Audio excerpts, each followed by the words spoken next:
um momento aqui para o programa, porque o senador é um político que dá orgulho para a gente. Porque ele tem coragem de falar o que os brasileiros querem falar. Tem muita gente que chama até o senador de doido. Não sei se já chegou para ele esse tipo de mensagem, mas já escutei muitas vezes.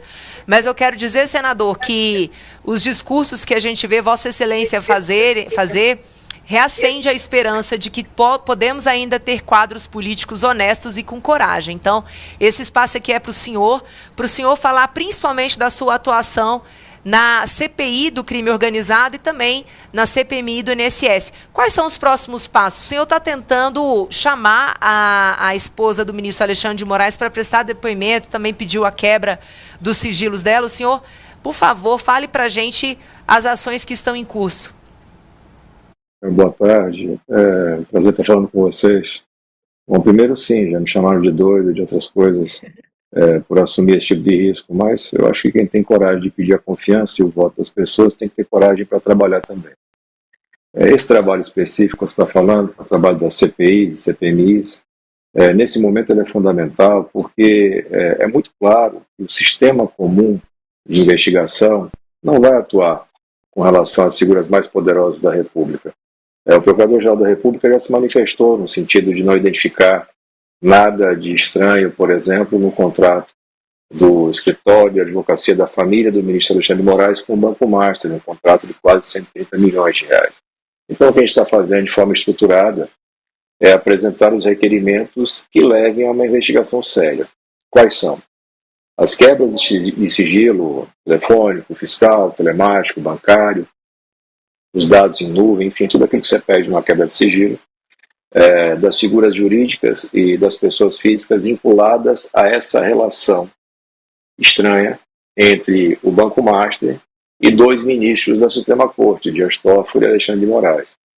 E no caso específico do Dias Toffoli, isso vai avançando de uma forma mais significativa no sentido das quebras, uma vez que há notícia de transferência de valores para empresas vinculadas a irmãos do ministro, sendo que esses irmãos ostentam um padrão de vida incompatível com os recursos, o que reforça uma aparência do laranja. Espero que os colegas senadores e senadoras tenham a coragem de votar esses requerimentos. Eles já estão prontos para votação na próxima sessão da Comissão Parlamentar de Inquérito do Crime Organizado, e com esses dados a gente possa avançar. E aí sim fazer as oitivas da esposa do ministro Alexandre, dos irmãos e do primo do ministro Dias Toffoli e do pessoal vinculado ao caso Master. Pode voltar aqui. E o senhor acredita que bom, antes de perguntar para o senhor, eu vou passar a palavra para a Carol, porque ela vai ter que sair. Carol, obrigada, viu? Gente, só despedir, senador. Uma honra ter o senhor aqui novamente, mas infelizmente não vou poder estar. Passo aí para o meu irmão Marco Antônio, que eu tenho certeza que você é muito bem representada. Paula, Júlia, até amanhã, gente. Carol, bom trabalho aí para você.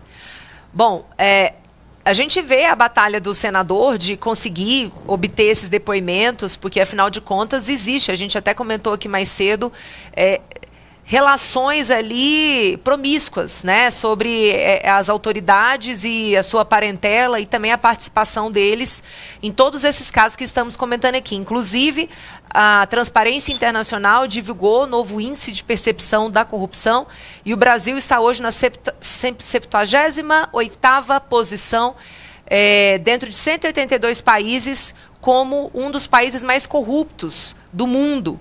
E somam, né, para constituir essa percepção de corrupção exatamente o desvio de emendas parlamentares e também o caso do Banco Master. Vou passar aqui para o Marco Antônio.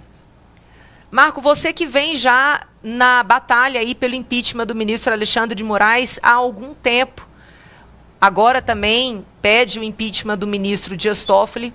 Você acha que em algum momento haveria uma janela de oportunidade nesse ano eleitoral para a gente ver esses pedidos serem encaminhados? Eu queria aproveitar, Júlia, a participação aqui do senador para transformar isso até num comentário mais pergunta, porque eu tenho realmente muita curiosidade sobre o modus operandi do Senado. Até porque o senador agora começou falando sobre o PGR, E quando a gente percebe que existe um Procurador-Geral da República que, junto com Gilmar Mendes, lecionou no IDP, participa do Gilmar Palusa, quer dizer, o ambiente judiciário brasileiro, ele está tão desestruturado, ele está tão do avesso, o negócio está tão exposto, para mim, é tão claro como a luz do dia que é uma ferida aberta. É a maior crise institucional de todos os tempos. E daí muita gente, senador, alega que vai ter uma sorte aí gigantesca de oportunistas aparecendo agora para tentar se colocar contra o Banco Master, e isso resvala também no Supremo Tribunal Federal.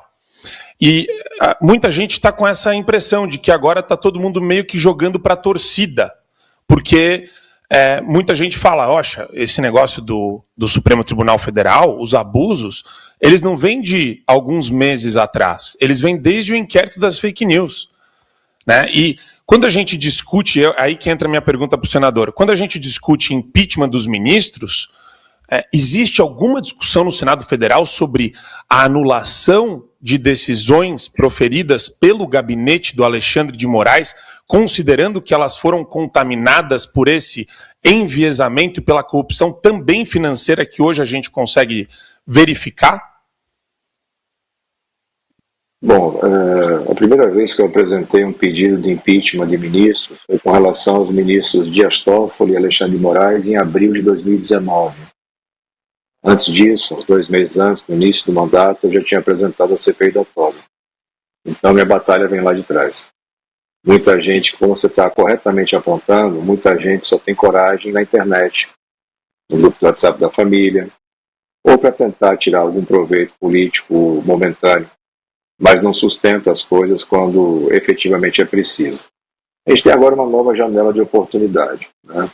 Acrescentando só uma informação para você, não é que o PGR Paulo Gonet tenha lecionado com o Gilmar Mendes, eles foram sócios, na verdade, né? O Gonet vendeu a parte dele para o filho do Gilmar, por um valor bastante significativo, se eu não estou enganado.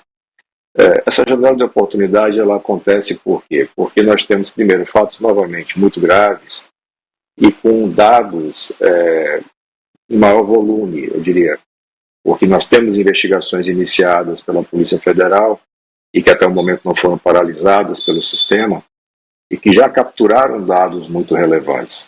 O que a gente quer fazer através da CPI é dar continuidade para isso e dar transparência. Nada é mais forte contra poderosos do que a luz do sol. Você deixar o povo consciente do que está acontecendo. E aí, entrando na segunda questão que você coloca, uma possível anulação de atos, um poder não tem como anular o conteúdo de decisão do judiciário. Então, a nossa Constituição não permite que o legislativo, por algum ato, algum projeto, alguma resolução, anule decisões do Supremo ou de qualquer juiz. O que o legislativo pode fazer, deve fazer, mas nunca fez na sua história, é primeiro sabatinar de forma correta e votar de forma correta os indicados, e depois apreciar processos de impeachment ou avaliar a conduta no caso de desvios como esses que aparentemente vem acontecendo há algum tempo na Suprema Corte. A anulação da decisão judicial ela vai ser uma consequência posterior provocada dentro do próprio judiciário. Quer perguntar mais, Marco? Esse tema para mim é o tema mais importante que a gente está vendo hoje. E, de novo, senador, tentando olhar para o colapso institucional brasileiro, que é uma realidade hoje, por que não avança uma discussão no Conselho de Ética sobre a postura do Alcolumbre? Qual que é o problema? Uma vez que a gente tem uma série de denúncias feitas para a condução do Alcolumbre e também ele desonrando a presidência da casa em não fazer o papel dele e colocar em pauta o impeachment dos ministros, que já tem vários pedidos para o Moraes, para o Toffoli, para vários outros ministros também, mas como que você enxerga essa questão interna corporis do Alcolumbre?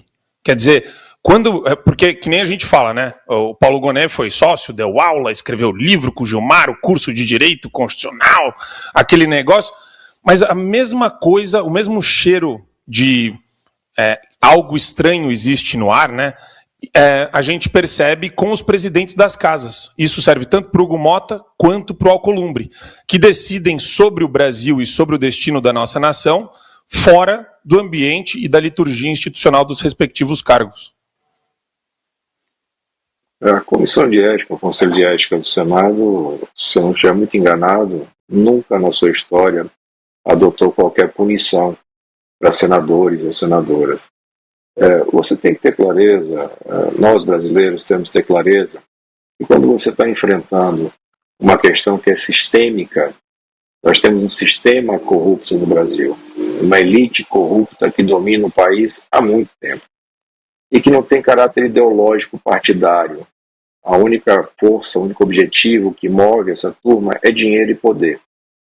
Por isso que eles se moldam. É uma turma que trabalhou com o Bolsonaro, trabalhou com o Lula, trabalhou com a Dilma, trabalhou com o Temer e vai trabalhar com o próximo se a gente não fizer nada. Então, nesse sistema que é tão poderoso, tão forte, as oportunidades de enfrentamento, elas precisam ser aproveitadas. Nós tivemos uma grande oportunidade em 2019. E nós não conseguimos aproveitar essa oportunidade por um motivo muito simples. As pessoas que receberam a confiança do povo não tinham envergadura, não tinham capacidade para enfrentamento, tinham rabo preso com processos. Esse mesmo Dias Toffoli deu uma decisão, à época, em 2019, que suspendeu por mais de um ano, ou cerca de um ano, todas as investigações de combate à corrupção no Brasil que tinham por base relatórios do COAF. Ele fez isso por quê? Porque nós tínhamos um colega senador, Flávio Bolsonaro, que respondia a processo baseado em relatório do COAF. Esse tipo de acordão acontece em Brasília o tempo inteiro. E os leões da internet ficam aí sempre tentando enganar o eleitor, enganar o cidadão. Acho que o papel que eu tento cumprir aqui no Senado é, mesmo que desconfortável para alguns, falar a verdade. A verdade é que enquanto não tiver aqui um quórum suficiente de homens e mulheres que, primeiro, não têm rabo preso e, segundo, tenham coragem para fazer a mudança que o Brasil precisa, nada vai avançar.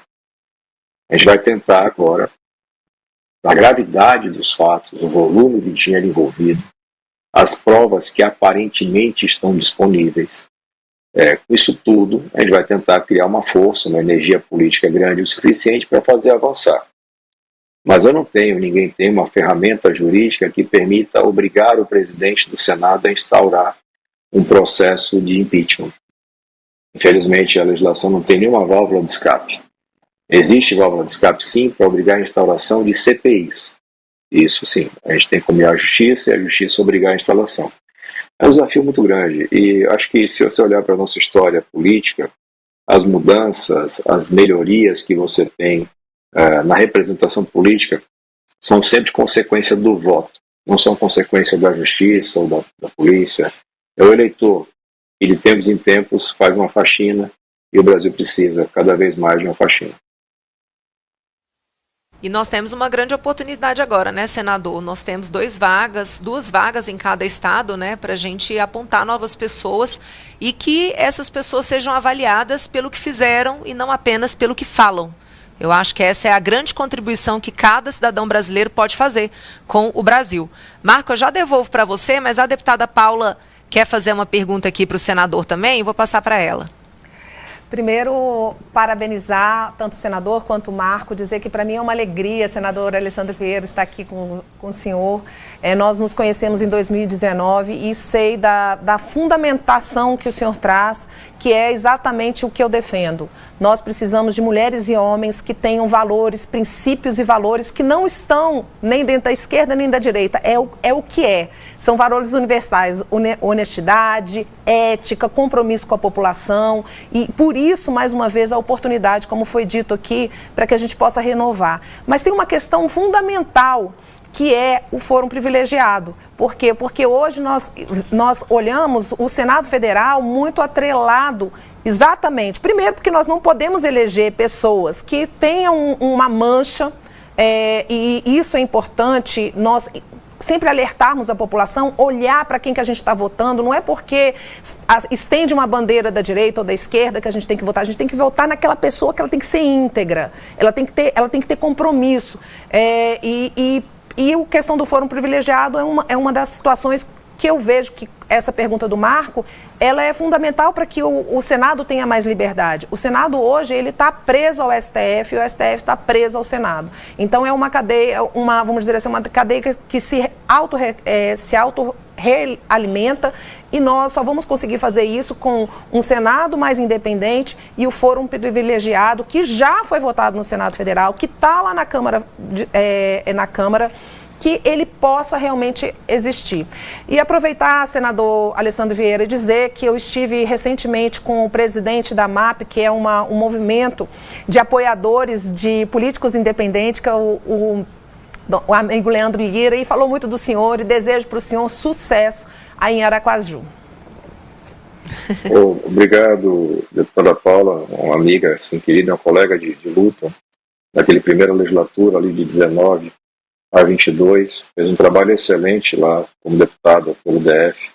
A gente precisa cada vez mais de gente que tem essa capacidade de fazer enfrentamento sem ter medo, porque não tem rabo preso, não tem processo pendurado na justiça, não está envolvido em escândalo, enfim, dessas tantas máfias que nós temos no Brasil. É um desafio grande, porque, e aí a deputada Paula sabe bem disso, você tem estruturas montadas para a manutenção do poder. As cúpulas partidárias, na maior parte das vezes, não estão interessadas em renovação, estão interessadas em manutenção. E isso verdadeiramente retroalimenta o sistema. Lá em 19, a gente entra no Senado com uma grande renovação, a gente teve, se não estou enganado, 11 senadores que nunca tinham sido políticos, eu um deles. E a gente consegue ali colocar de pé a CPI da toga, com 32 assinaturas, e a gente conseguiu segurar as assinaturas. O presidente Davi Alcolumbre, no acordão que envolveu o governo Bolsonaro, PT, Centrão, ele engavetou ali na CCJ, mas nenhum senador retirou a assinatura, porque eles vinham numa carga de independência. Hoje você não conseguiria, porque o sistema vai corroendo, ele vai encontrando quais são os pontos fracos, então aquele que já chega devendo, ele não tem a menor chance. Talvez até tenha a intenção, mas não tem a menor chance. Então o eleitor vai ter que fazer esse trabalho.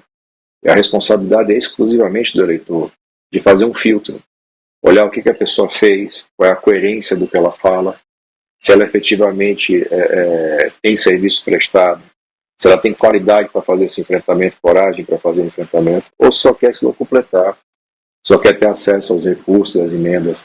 Então eu posso falar das emendas parlamentares porque eu entrei lá atrás contra o orçamento secreto. A ação que foi julgada e declarou inconstitucional o orçamento secreto, ela abrigou 2 ou 3 ações, uma delas eu fui autor, na época pela cidadania, a deputada Paula fazia parte da cidadania. O partido se arrependeu, a cúpula partidária se arrependeu, mas não podia mais voltar atrás. Quando eu falo de enfrentamento com o Supremo, posso falar porque desde 19 eu estou nessa batalha. E sigo fazendo. Eu sou um dos poucos senadores que fez voto contra a indicação de ministro supremo aberto, porque eu sempre voto de forma aberta, eu não oculto meu voto. Eu acho que o cidadão merece saber, mesmo que eventualmente ele não goste, ele merece saber o que eu faço e por que eu faço. E a gente vai continuar nessa toada, vamos fazer trabalho aqui, é um ano importante, escândalos gravíssimos, mais uma vez uma chance de trabalhar pela mudança, não é fácil, mas a gente vai fazer isso porque é absolutamente necessário. O Brasil só vai ser um país independente, democrático, republicano, quando a gente tiver todo mundo respondendo pela mesma lei, com o mesmo rigor. Hoje não é assim. É uma grande elite absolutamente impune, intocável.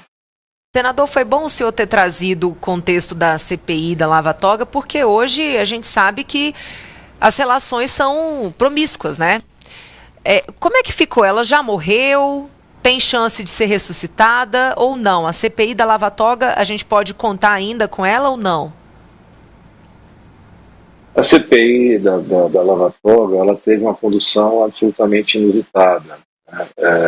Como não conseguiram retirar as assinaturas, o presidente Davi Alcolumbre, à época, foi obrigado a fazer a leitura, mas encaminhou à Comissão de Constituição e Justiça para que se avaliasse se ela era juridicamente viável. E ali se aprovou um relatório, que foi da autoria de um senador do PT, aqui de Sergipe, do meu estado, Rogério Carvalho, que dizia basicamente o seguinte: o requerimento ele trazia 10, 12 fatos concretos envolvendo ministros das Cortes Superiores. E o relatório diz, olha, alguns desses fatos não podem ser objeto de CPI, mas não dizia quais. E nem fazia nada com relação àqueles que poderiam ser objeto de CPI. E ficou pendente de um recurso para plenário que jamais foi pautado. Então, mudamos já de legislatura, né, você teve renovação em 22, eu imagino que ressuscitar esse procedimento não seja possível. Mas sempre vai ser possível apresentar um novo. O desafio é quórum para colocar isso de pé. Acho que quem está se aproximando, e acho que é uma frase feita, mas importante, os fatos vão empurrando a política. A gente tem esses requerimentos que eu apresentei com relação ao Banco Master, a votação deles é votação aberta. Todo mundo vai saber quem votou favorável e quem votou contra. Não estou querendo constranger ministro, não estou atacando instituições, nada disso. O que eu quero é que se faça uma investigação honesta com relação a fatos graves. E se a gente não conseguir fazer dessa vez, vai estar lá digital, vai estar lá o nome de quem não permitiu, para que o eleitor possa cobrar a fatura nas urnas. E, senador, já passo para o Marco Antônio, mas deixa eu só perguntar, quando é que deve ser essa votação?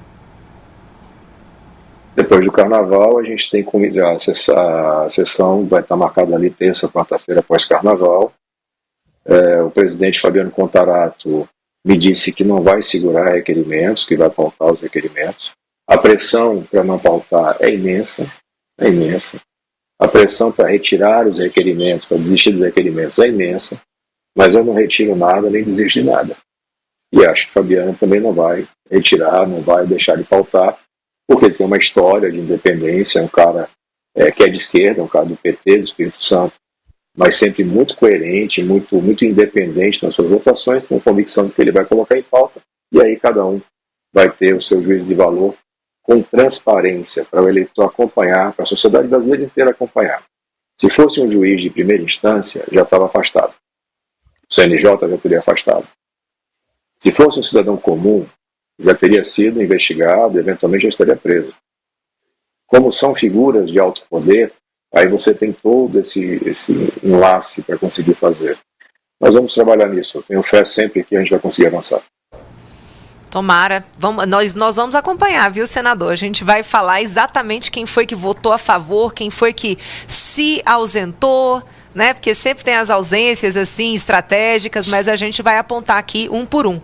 Bom, a gente já está encerrando, mas eu vou passar a palavra aqui pro Marco Antônio, que ele quer fazer mais uma pergunta para o senhor.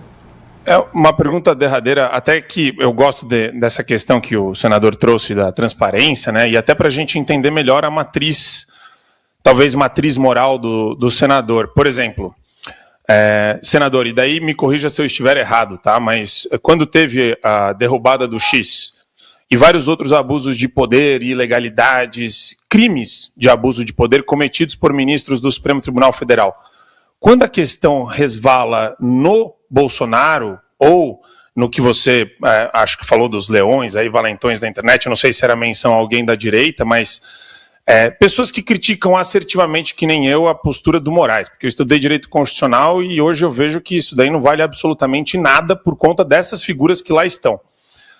Mas as pessoas elas ficam na dúvida sobre o que está sendo defendido aqui. Quer dizer, o senhor está denunciando crimes financeiros e de corrupção, mas e os crimes morais e os crimes de abuso de poder cometidos contra o Bolsonaro? O senhor enxerga essa profusão de crimes cometidos não só pelo Alexandre, mas por uma boa parte do STF?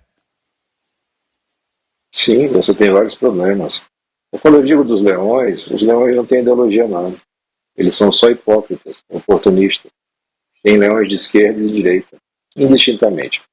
Nesse momento, nessa quadra histórica, ser um leão de esquerda vai ter mais proteção do sistema, porque quem está no poder é um governo de esquerda. Mas há tempos atrás já não era assim. E é natural, infelizmente, o que o sistema busca é manutenção. Então, quando você pontua com relação a Bolsonaro, eu entendo, e isso é muito impopular com o eleitor de direita, eu entendo que o Brasil passou por uma tentativa de golpe. Mal feita, equivocada, mas sim, passou por uma tentativa de golpe. Mas o julgamento foi um caso flagrante de abuso de autoridade. Apresentei projeto de lei para mudar isso, fiz todas as manifestações possíveis para mudar isso, porque, na minha visão, a prova não foi devidamente ajustada para a imensa maioria dos condenados. Eles não tiveram direito a um devido processo legal de verdade, na sua imensa maioria dos casos. E mesmo no caso específico do Bolsonaro, tem um ponto que chama muita atenção, que é o fato de que ele não teve direito ao duplo grau de jurisdição. Ele não teve para quem recorrer. O deslocamento da competência para a turma travou o processo. É um processo que transitou em julgado em prazo curtíssimo. Isso não é bom. Dizer que defende a democracia virou um grande escudo para qualquer canalice. Então, sempre assumindo, como eu sempre faço, o risco de ser impopular dos dois lados, mas fazendo o que eu acho certo, eu deixo sempre muito claro. Existiam pessoas muito próximas ao presidente Bolsonaro que planejaram e que atuaram por um golpe de Estado. Na minha visão, a maior concretização disso se deu lá em meados do mês de dezembro, e não no 8 de janeiro. O 8 de janeiro já era um momento em que não tinha como dar golpe nenhum. Mas antes disso, você teve uma tentativa de invasão à sede da Polícia Federal, você teve uma tentativa de explosão no Aeroporto Internacional de Brasília, você teve toda uma movimentação que tentava chegar a um golpe de Estado, e como o crime é tentativa, né, concretização, na minha visão, aconteceu. Mas daí em diante, você teve uma série de atos praticados pela justiça brasileira, na sua Suprema Corte, que na minha visão são ilegais, são abusivos, e geraram como consequência penas descompensadas, punição de inocentes. E a gente vem trabalhando de uma forma juridicamente que me parece equilibrada para buscar solucionar isso, trazer uma justiça para isso. Mas infelizmente a minha convicção é que só o tempo vai conseguir fazer a reversão desses fatos, talvez já com um novo governo mais adiante, e coloque novamente a nossa Constituição nos seus termos devidos. O intérprete hoje faz com a Constituição o que ele quer. E a gente tem que encontrar caminhos democráticos para acabar com isso. Perfeito, senador. Olha, gente, já são 13 horas e 8 minutos, a gente precisa encerrar. Eu quero mais uma vez agradecer aqui a gentileza do senador de encaixar a participação dele. Nós vamos acompanhar a votação desses requerimentos, senador, dar os devidos nomes aqui. E o programa permanece aberto sempre que o senhor quiser fazer algum encaminhamento, informar e dar alertas aqui para a gente também continuar acompanhando, pode contar conosco, tá? Muito obrigada. Obrigado, uma boa semana para todos. Boa semana, bom trabalho. Marco, querido, quer fazer mais um comentário para se despedir? Quero agradecer, obrigado, Júlia, estou sempre à disposição. Obrigado, senador, por responder algumas questões. Claro que eu discordo aí daquela parte que ele colocou, que inclusive a gente discordo com veemência disso, mas aí isso abriria um outro debate que eu acho que seria frutífero a gente ter em algum momento, aqui no Cláudio Dantas ou no Fio Diário, a gente está de portas abertas também para debater e conversar com o senador. E obrigado, Júlia, pelo convite sempre. Obrigado pelo carinho. Marco, eu até queria pedir para você falar para as pessoas, né, o seu futuro político. Hoje sou pré-candidato pelo Novo a deputado federal aqui no estado de Minas Gerais. E estou muito feliz de ter sido abraçado pelo Novo e animado com esse momento eleitoral que a gente tem. Vai ser, como disse o Lula, eles querem guerra. Eles vão ter guerra. Ele deu o grito de guerra, né? E quero que o pessoal de Patos de Minas, aí, minha cidade, apoie o Marco, viu? Porque é um cara de muita coragem. Eu sei que vai fazer muita diferença na Câmara dos Deputados. E o senhor, senador, o senhor já concorre à reeleição esse ano ou não? Sim, sou pré-candidato à reeleição agora nas eleições de outubro. Então, igualmente sucesso para o senhor também. Muito obrigada aos dois pela presença. Já fica aqui o convite para próximas participações. Vou passar agora aqui